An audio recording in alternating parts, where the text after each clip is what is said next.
सलामकुम। Welcome to pre market review 28 फरवरी 2025। State Bank of Pakistan के जो रिजर्व्स हैं वो स्टेबल रहे हैं और 2 करोड़ 10 लाख डॉलर बढ़कर 2 करोड़ 10 लाख डॉलर बढ़ गए हैं। और ये 14 फरवरी को तो है 11.2 बिलियन, अभी हैं 11.22 बिलियन। और जो रिजर्व्स थे बैंक्स के पास उनमें कमी है 4 करोड़ 30 लाख की। वो 4.7 बिलियन से 4.7 बिलियन पे आ गए हैं। तो 15.948 बिलियन से रिजर्व्स अब आ गए हैं 15.926 बिलियन पे। इसी तरह अगर फॉरेन लोकल पोर्टफोलियो की अगर हम बात करते हैं तो जो फॉरेनर्स हैं उनकी तरफ से they are still continue selling. Selling जो स्प्री है वो रुक नहीं रही फॉरेनर्स की। और अगर आप पूरे फिजिकल ईयर 2025 की अगर हम बात करते हैं तो 227 मिलियन यूएस डॉलर्स का माल अभी तक वो बेच चुके हैं। और जो अभी इस महीने में तकरीबन 25 मिलियन यूएस डॉलर का बेचा है उन्होंने।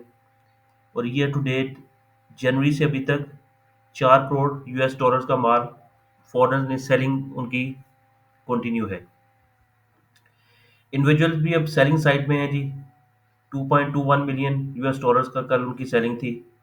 कंपनीज बाइंग कर रही हैं and they are continue buying. और बैंक्स और डीएफआईस की भी बाइंग है, एनबीएफसी की भी बाइंग है, म्यूचुअल फंड्स की भी बाइंग है, इंश्योरेंस की भी बाइंग है एंड ब्रोकर्स की भी बाइंग है। ठीक है जी। और जो लेवरेज की पोजीशन है वो that is 68 billion dollars because of future roll over जो है उसकी वजह से 68.2 बिलियन डॉलर्स पे है। और जब ये फ्यूचर का एक ख़त्म हो जाएगा period then it will be normalise हो जाएगी। वो 55 बिलियन के राउंड जो है वहीं में वापस आ जाएगी। ठीक है।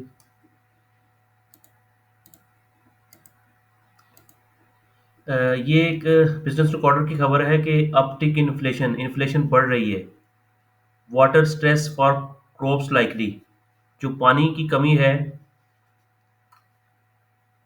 फसलों के लिए उसकी वजह से there is an uptick in inflation.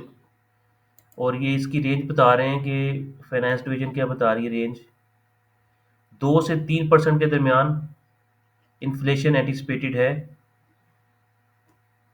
ठीक है जी। ये इन्फ्लेशन की खबर है।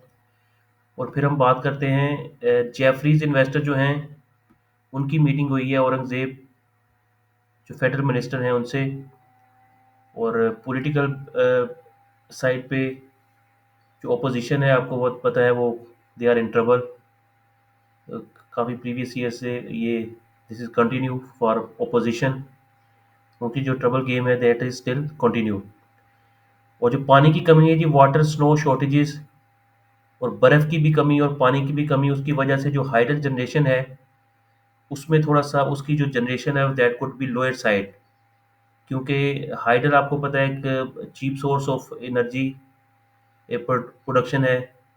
और वो जो पानी की कमी कब नहीं होगी तो बिजली महंगी बनेगी तो उसके आफ्टर इफेक्ट्स जो हैं एनर्जी सेक्टर के लिए और कंज्यूमर के लिए थोड़े से एक्सपेंसिव हैं। कराची इलेक्ट्रिक सप्लाई कंपनी के लिए sell off help avoid massive circular debt. ये जो प्राइवेटाइजेशन थी कराची इलेक्ट्रिक की KESC की उसने हेल्प किया है सर्कुलर डेट को अवॉइड करने में। And then fumigation licences for 57 companies. Food minister gets NA panels approval. ये जो स्प्रेज का काम करते हैं और केमिकल स्प्रेज में आपको पता है फ्यूमिगेशन लाइसेंसेस जो हैं उसकी बात हो रही है। और जो मोस्ट इम्पोर्टेंट है वो हमने बात करनी है म्यूचुअल फंड्स इंडस्ट्री की। Mutual funds association of Pakistan जो है ये इनकी मीटिंग हुई है जी फेडरल मिनिस्टर से औरंगजेब से। और ये क्या कह रहे हैं जी वफाकी वजीर बराए ख़जाना और मकसूदात सेनेटर मोहम्मद औरंगजेब ने जुमेरात को Pakistan mutual fund association of Pakistan के वफद से मुलाकात की। इस इजलास में SECP के चेयरमैन और वजारत ख़जाना व मकसूदात के सीनियर हुकाम ने शिरकत की। मुलाकात के दौरान वफद ने पाकिस्तान की म्यूचुअल फंड इंडस्ट्री के जामिया जायजा पेश किया और इसके सेविंग्स, इन्वेस्टिंग और कैपिटल मार्केट्स की तरक्की में किरदार पर रोशनी डाली। और उन्होंने इस बात पर जोर दिया कि म्यूचुअल फंड्स सेविंग्स को पैदावारी सरमायाकारियों में मुंतकिल करने, मुआशी तरक्की की हिमायत करने और माली शमूलियत को बढ़ाने में अहम किरदार अदा कर रही है। ठीक है ना जी? अब वो कह रहे हैं कि जो सेविंग्स है पाकिस्तान में, that is 13% of the GDP, और वो होनी कितनी चाहिए, दैट शुड बी 30%। जो हमारे नेबरिंग कंट्रीज़ हैं वहाँ पे 30% है सेविंग्स जो हैं। तो अगर ये सेविंग साइड में अब वो उनको कोई रिलीफ मिलता है टैक्स में, तो अगर कोई स्टेप्स बोर्ड लिया जाता है म्यूचुअल फंड एसोसिएशन, पाकिस्तान के पास जितने पैसे ज़्यादा आएंगे, स्टॉक मार्केट के लिए पॉजिटिव न्यूज़ है। तो this is significant for the stock market. और मज़ीद अगर हम आपको मज़ीद खबर दे सकें तो जो ज़कात का एक डिडक्शन है बैंक्स के साथ, वो तकरीबन 1,79,000 रुपीज़ या 1,80,000 रुपये तक जिसके पास पैसे हैं, उनकी ज़कात डिडक्शन होगी फ्रॉम बैंक्स अकाउंट्स। और आज हो जो है वो that will be the last day. फिर नेक्स्ट जो मंडे वाले दिन बैंक्स ओबियसली बंद होंगे फॉर दैट पर्पस। तो this is the news ji. Thank you so much. अभी तक इतना ही रखते हैं। Thank you. अल्लाह हाफिज़।